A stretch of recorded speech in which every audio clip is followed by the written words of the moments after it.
how to remove this fan blade off a vent hood from an old Sears Kenmore vent hood. I couldn't find anything online, so I thought I would share this with y'all.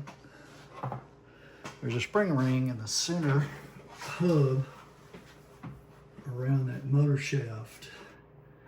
Just need to take a screwdriver, find where it's split there, and stick your screwdriver under that spring ring and pull it off and work the way around.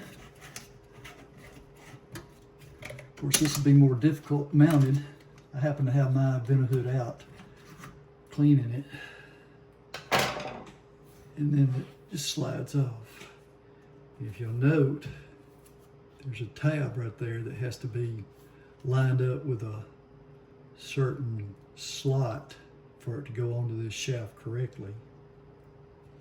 Got another video showing how to install it.